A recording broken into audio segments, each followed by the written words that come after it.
Thank you Tanya. जोहार आप सभी को। और कहते हैं कि एक बहुत फेमस गाना है, मुझे इश्क है तुझी से मेरे यार जिंदगानी। और इश्क की अपनी अपनी परिभाषा होती है, किसी को इंसानों से होता है, किसी को जानवर से होता है। हमारे साथ इस वक्त जो सिग्नेचर मौजूद हैं डॉक्टर कौशल किशोर जायसवाल जी। इन्हें इश्क है पेड़ से, और प्यार है पौधों से, और मोहब्बत है पर्यावरण से। सर, ये इश्क का रोग कैसे लगा, कहां से लगा आपको जी? ये जो इश्क है आपको, जो पेड़ों से है, प्यार है जो पौधों से है, और मोहब्बत है जो पर्यावरण से है, ये इश्क का रोग कब और कहां लगा आपको? 1966 में महाअकाल पड़ा जी। खाने को अन्न नहीं, पीने को पानी नहीं, कई दिन में भूखा सोया। और जंगल का जो फल होता है, सरई सखुआ का फल और कंदमूल खा करके हम लोग के जीवन बचाने का काम हुआ जी। और उस समय हमारे माता पिताजी ग्रामीण से बात कर रहे थे 66 में। उस समय रेडियो से चलता था चौपाल पटना से, तो उस चौपाल से में ही बताए हमारे माता पार्वती जी और पिता मोहनलाल खुर्जा जी ग्रामीण से कि लगता है कि जंगल कटने से अकाल पड़ रहा है जी। उस समय वन विभाग, जो फॉरेस्ट विभाग है, वनों को नीलामी करके कटाने का काम करते थे। उस समय 13 साल के हम थे, बाल अवस्था में, कई दिन जो भूखा सोना पड़ा जी। तो मुझे लगा कि जंगल कटने से अकाल पड़ता है, तो जंगल कटे नहीं, घटे नहीं, अकाल दोबारा जीवन में न पड़े। जी। उसमें हमने दूरदृष्टि, कड़ी मेहनत, पक्का इरादा के साथ अपने माता पिताजी के साथ 1967 में अपने जन्मभूमि रैती भूमि पर 7.72 एकड़ पर हमने टेंच खोद करके और पौधा लगाया और ग्रामीणों को प्रेरित करने लगा लगाने के लिए। उस समय मैं दिया जंगल लगाओ जंगल बचाओ अभियान जी। यह अभियान हम उसको धीरे धीरे गांव से लेकर के प्रखंड और प्रखंड से जिला और जिला से राज्य और राज्य से पूरा देश और इसके बावजूद भी विदेशों तक भी, विदेशों तक, आपके Nepal, Bhutan, Burma, Singapore, Malaysia, Thailand, Azerbaijan और इंडोनेशिया, देश के 26 राज्य के 164 जिलों में 52 लाख पौधों का हमने निःशुल्क वितरण से रोपण और वृक्षों पर रक्षाबंधन। हमने वृक्षों पर रक्षाबंधन का उद्देश्य इस बात का था, जब 67 में हमने प्लांटेशन किया, पौधा लगाया, और 10 साल के बाद वो माफियाओं द्वारा वनों की कटाई होने लगी, तो मेरा चिंता हुआ कि जिसको हमने लगाया और उसी को मेरे ही जीते जी कटने लगा। तो 1977 में हमने पर्यावरण धर्म को अपनाया।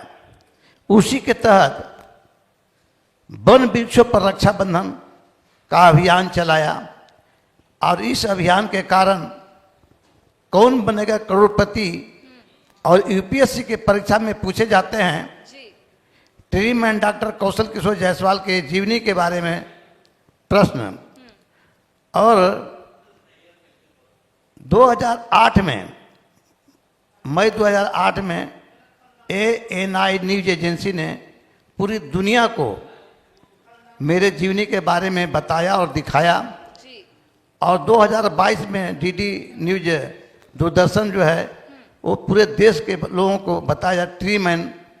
उन्होंने कहा कि आपने एंड मैन, मुस्लिम मैन, ये सब तो सुना होगा, लेकिन आज मैं मिलवाता हूँ झारखंड के ट्री मैन से। और इस अभियान को हमने देश दुनिया को जगाया और पर्यावरण धर्म जो हमने अपनाया, उसी के तहत जो बनराखी मूवमेंट चलाया, तो मेरा सोच आया कि हमने तो देश दुनिया को जगाया, तो दुनिया में जितनी भी मानव जाति है, सबके अपना अपना धर्म, आरती और प्रार्थना होते हैं, उनके मंदिर होते हैं। तो हमने झारखंड के पलामू जिला के छतरपुर अनुमंडल के ग्राम पंचायत डाली बाजार के कौशल नगर, जहाँ मेरा जन्मभूमि है, जी वहाँ एक पार्क विकसित किया है। उस पार्क में 22 देश के पौधे लगे हुए हैं और 200 से अधिक प्रजाति के पौधा लगे हुए हैं। और उसी प्रांगण में दुनिया का पहला पर्यावरण धर्म ज्ञान मंदिर का निर्माण किया है, क्योंकि पर्यावरण की नई परिभाषा गढ़ने के लिए और लोगों को पर्यावरण के बारे में समझाने और बताने के लिए जी हमने एक मंदिर के रूप में, स्कूल कहिए मंदिर कहिए, हम शिक्षा देने के लिए हमने उसको, मतलब क्या है कि अभी तो उद्घाटन नहीं हुआ लेकिन उसने हमने निर्माण करा दिया है। क्योंकि क्या है कि मानवीय भूलों के कारण धरती के कई जीव समाप्त हो गए, कई समाप्ति के कगार पर हैं। अकेले भारत में 1372 प्रजाति के पौधे असुरक्षित और संकट से जूझ रहे हैं। जी धरती पर रहने वाले जीवों की 37% प्रजातियां, पानी में रहने वाले जीवों की 47% प्रजातियां और 1147 प्रकार के मछलियों पर विलुप्ति का खतरा मंडरा रहा है। जी कहाँ खड़े हैं हम? आने वाले पीढ़ी को क्या जवाब देंगे हम? अगर, इसलिए मैं सभी लोग कहता हूं कि सोचो साथ क्या ले जाओगे, एक पौधा लगाओगे 7 पीढ़ी तर जाओगे, प्रकृति की सुंदरता की रक्षा करें, आने वाला पीढ़ी की स्वच्छ वातावरण दें। इस अभियान को उद्देश्य इसलिए है, इसलिए आपने कहा कि आपका मोहब्बत प्रेम पौधा से है। जी तो हमने जो पर्यावरण धर्म चलाया तो उसमें 11 मूल मंत्र दिया, जिसमें 8 मूल मंत्र प्रमुख हैं। ये प्रमुख मूल मंत्र में क्या है जी कि पहला मूल मंत्र में है कि प्रत्येक व्यक्ति अपने जन्मदिन पर, कथा पूजा श्राद्ध पर, कोई भी शुभ कार्य पर एक पौधा लगा के बच्चे की तरह बचाने का विधान है। क्योंकि हमने देश विदेश में जो कार्यक्रम जाके हमने उद्घाटन किया, भाषण दिया, जी तो फीता नहीं काटा। लोग फीता काटते हैं जी और हम फीता क्यों नहीं काटते, मैं बताना चाहता हूं कि हम जिस देश में आप और हम पैदा लिए हैं, इस देश की सभ्यता संस्कृति कथा पूजा विवाह में गांठ जोड़ने का है। इसलिए कभी भी हमने फीता काट कर कार्यक्रम का उद्घाटन नहीं किया, पौधा लगा करके कार्यक्रम का उद्घाटन किया। आज अभी देखे हिमाचल का कपूर का पौधा मंत्री जी को उससे हमने सम्मानित किया और आपके सामने भी हिमाचल का कपूर का पौधा है, जी जो आज बहुत हर्ष और खुशी की बात है कि आज कशिश न्यूज द्वारा आयोजित रांची में जो कार्यक्रम आयोजन किया गया है उसमें आप लोग बुलाए। इसके के लिए मैं कशिश न्यूज के पूरे परिवार को हार्दिक शुभकामनाएं और बधाई देता हूं। और मैं बताना चाहता हूं कि देखिए, हमने इस देश के नौजवान के शहीदों के मदद से जी अंग्रेज जैसा मानव जैसा शत्रु से एक आज़ादी जीता है। लेकिन दुनिया में प्रदूषण की आग लगी है, वह आग पानी से नहीं बुझेगी, शुद्ध हवा से बुझेगी। और शुद्ध हवा बनाने का कोई उद्योग और फैक्ट्री नहीं है, ये पेड़ पौधे हैं। इसलिए मैं पौधे को मैं बताता हूँ लोगों के शिव के समान वृक्ष, ऑक्सीजन के सिलेंडर के समान पौधा। जब हमने शुरुआत किया था अभियान तो लोग मुझे पागल कहते थे कि काई पेड़ पौधा कहते चलता है। जी जी हमने किसान को पौधा लगाने के प्रेरित किया तो बोलते थे कि नहीं, जमीन पर जंगल लगा देंगे तो सरकार हम लोग की जमीन ले लेगी। ये लोगों का सोच था। हमने उस 50 साल पहले में बताया कि ऑक्सीजन के सिलेंडर लेके चलना पड़ेगा। आने वाला समय तीसरा विश्व युद्ध जल संकट के लिए होगा, लोगों के बोतल में पानी लेके चलना पड़ेगा। तो लोग मुझे पागल कहा। सर 2 मिनट के लिए आपको रोकना चाहूंगी। दुनिया जिसे पागल समझती है अक्सर वही इतिहास रचता है, और ये हमें बताने की जरूरत नहीं है जिस तरीके से देश भर में आप विख्यात है ट्री मैन के नाम से।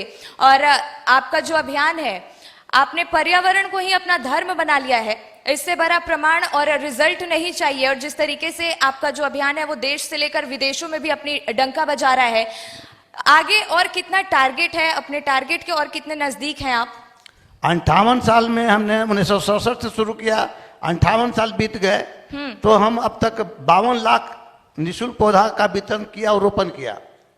और मेरा टारगेट 1 करोड़ पौधा लगाने का है। जी और कहा गया कि दर्जी के बेटा जब तक जिएगा तब तक सिएगा, जब तक मेरा इस उम्र में 71 साल की एज है गया जी। और लगातार मेरा कार्यक्रम जारी है। कैसे कि जितना भी शादी ब्याह हो रहा है, जो भी निमंत्रण मुझे मिल रहा है, तो बारातियों को पौधा देता हूं, वर वधू को आशीर्वाद में हम पौधा देते हैं उनको। और एक कहते हैं कि आज आपका ये यादगार रहेगा कि पौधा लगाएंगे तो आपको याद रहा कि उस समय मेरा शादी हुआ है। क्योंकि मेरा एक सोच है कि अगर घर में परिवार की संख्या बढ़े, मित्र रिश्तेदार की संख्या बढ़े, जी तो वृक्षों की भी उनको स्वस्थ रहने के लिए वृक्षों की भी संख्या बढ़नी चाहिए। क्योंकि अगर वृक्षों की संख्या नहीं बढ़ेगा तो वही हाल हुआ जो अभी पूरी दुनिया एक्सीडेंट हो गया। 18वीं शताब्दी के अंत में, 19वीं शताब्दी के शुरुआत में पूरी दुनिया में विकसित होने का एक होड़ आया, पूरी दुनिया विकसित भी हुआ। आज हम लोग एसी और मोबाइल की व्यवस्था से चल रहे हैं, लेकिन इतना जबरदस्त एक्सीडेंट हुआ कि प्रदूषण का इतना बड़ा इजाफा हो गया जी कि प्रदूषण के कारण आज तरह तरह की नई नई बीमारियां और प्रकृति की नई नई आपदा, जैसे त्रासदी, उत्तराखंड की त्रासदी, सुनामी, अइला, हुदूद, ये सब जितना भी प्राकृतिक आपदाएं आए, ये देन है प्रदूषण का। क्योंकि आतंकवादी और परमाणु बम से अगर खतरनाक है तो प्रदूषण है। जी क्योंकि अगर आतंकवादी मारते हैं तो 100-200 लोग के मारते हैं, परमाणु बम छूटता है तो उसका कुछ एरिया सीमा होता है। लेकिन प्रकृति क्रूरता दिखाती है तो सुनामी के जैसे आपदा में लोग के साथ साथ लाखों लाख की संख्या में पशु पक्षी भी काल के गाल में समा जाते हैं। कैसे बचेंगे हम? तो मेरा मानना है कि लोग अपने जो कार्य करते हैं आधुनिक सुख सुविधा का इस्तेमाल कम से कम करें, इससे पर्यावरण के नुकसान कम होंगे। क्योंकि पहले के लोगों का आधुनिक सुख सुविधा नहीं था, सैकड़ों कोस पैदल चलते थे, 100 बरस जीते थे। आज हम लोग के आधुनिक सुख सुविधा बढ़ा है, हम एसी का इस्तेमाल कर रहे हैं, मोबाइल का इस्तेमाल कर रहे हैं, जी तो इससे हमारा कहीं ना कहीं नुकसान हो रहा है। बिल्कुल तो नुकसान हो रहा था, इसमें आज प्रदूषण की आजादी से अगर लोगों को जंग जीतना है तो ये पौधा रूपी मिसाइल को चला के नहीं, धरती में लगा करके हम काबू पा सकते हैं। बिल्कुल। तो दूसरा हमें कोई भी विकल्प नहीं जी है। बिल्कुल, हमें भी अपने रोजमर्रा की जिंदगी से थोड़ा समय निकालकर पेड़ों की तरफ ध्यान देने की थोड़ी ज्यादा जरूरत है, चूंकि आने वाली पीढ़ी को भी जवाब देना है। सर देखिए, पेड़ लगा लेना ही बड़ी बात नहीं होती है, उसकी सिंचाई और उसके जो बचाव के लिए काफी खर्च भी आते हैं। और जिस तरीके से आपने अपना टारगेट सेट किया कि 1 करोड़ पेड़ तो लगाने ही हैं, ऐसे में परेशानियां भी आपको आती होंगी, किस तरीके से उसको टैकल करते हैं? अच्छे काम करने के लिए बहुत सारे परेशानियां आती है जी लेकिन मैंने आपको पहले बताया कि दूरदृष्टि, कड़े मेहनत, पक्का इरादा के साथ सभी मानव के काम करना चाहिए। हमने आज तक किसी से कोई चंदा नहीं लिया, जी। आज तक मैं कोई सरकार से या कोई जनता से कोई चंदा नहीं लिया, कोई पैसा नहीं लिया। अपने परिवार के कमाई से, हमारे माता पिताजी, हमारे पुत्र, हमारे पत्नी, हमारी बेटी, ये अपने परिवार, अपना भाई के परिवार से ही खर्च है। आज तक लगातार हमने इस अभियान को चलाते आ रहा हूं और चलाते भी आएंगे। तो मेरा कहना यह है कि हमने प्रदूषण की जंग लड़ाई में हम लोग उतरे हुए हैं।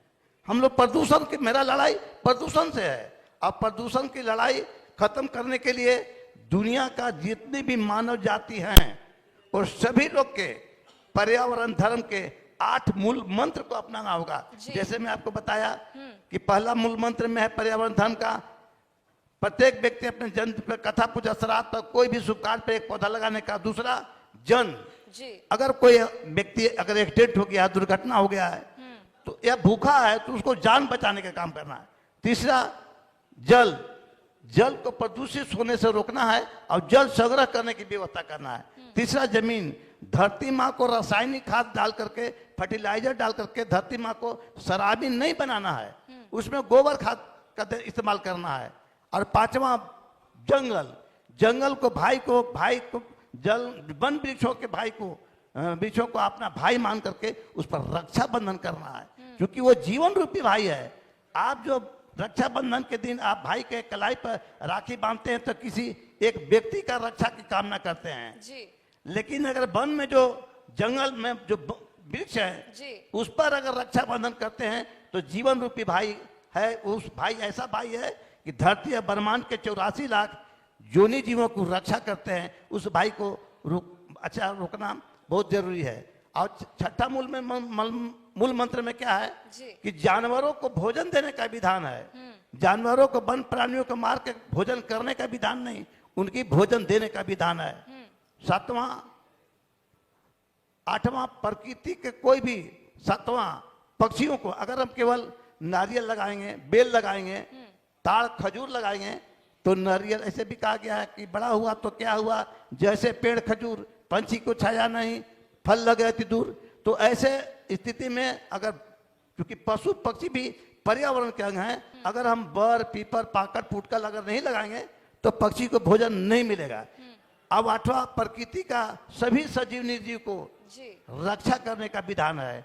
चूंकि हमने अनुभव जो किया, चलने वाले पेड़, बिना मिट्टी पानी पर जिंदा रहने वाले पेड़, पेड़ स्त्री पुरुष होते हैं, पेड़ में बाल होते हैं, एक पेड़ 10 पुत्र समान काम करते हैं, पेड़ हाई ग्रीन एवरग्रीन ग्रीन पेड़ होते हैं, और पेड़ इमारती फलदार पूजनीय और औषधीय 4 तरह के पेड़ माने जाते हैं, जो हमारे भारत में 1372 प्रजाति के पौधे पाए जाते हैं। ये मेरा मानना है जी। तो इसलिए मैं सभी से आग्रह करता हूं, पूरे तमाम दुनिया के जो भी लोग हैं, अपना धर्म के साथ साथ पर्यावरण धर्म के 8 मूल मंत्र में आप अगर माने तो निश्चित रूप से मैं कहता हूं कि जिस प्रकार से आप हरा भरा पेड़ का जो देता है वही देवता होता है। वृक्षों से सांसों का रिश्ता है तो ये देवता है क्योंकि हमको ऑक्सीजन मिलता है जी। और जो सूर्य भगवान है वो प्रकाश देते हैं जिससे ऑक्सीजन मिलता है। अगर किसी पौधा को आप पेड़ के नीचे लगा देंगे तो विकसित नहीं होने पाएगा, कारण कि सूर्य के प्रकाश का उसमें नहीं मिलने पाएगा। तो ये है पौधा के जो हमारे जो पौधा से जो लाभ मिलता है, तो उस प्रकार से मेरा मानना है कि जो देता है वो देवता होता है। वृक्षों से सांसों का रिश्ता है। हर एक व्यक्ति पौधा लगाकर बच्चे की तरह बचाएं और आकाश बाग का निर्माण करें। गांव में वृक्ष खेती, किसानों का गांव वृक्ष, जब हमने शुरुआत किया तो किसानों का कहा कि आपने वृक्ष खेती कीजिए, उसे अकाल सुखाड़ का भय नहीं होगा और किसानों के फिक्स डिपोजिट के समान होगा। आप अगर 100 को पौधा लगा देते हैं तो 5 साल के बाद हर एक साल आपको आमदनी बढ़ने लगेगा। तो इससे बड़ा और कोई काम नहीं हो सकता है। आम का आम और उठली के दाम, आप बगीचा लगाएं, अभी सरकार भी लगा रही बगीचा। तो ये हमारा अभियान जो है निरंतर जारी है और आगे भी जारी रहेगा जी, ये हमारा मानना है। बिल्कुल बिल्कुल कौशल जी, और इसमें कोई दो राय नहीं है कि आपको ट्री मैन क्यों कहा जाता है, और पेड़ों से जो आपका लगाव है उसकी जितनी सराहना की जाए वो बहुत कम है। बहुत बहुत धन्यवाद आपका इतना प्यारा मैसेज हम सबको देने के लिए, बहुत बहुत शुक्रिया।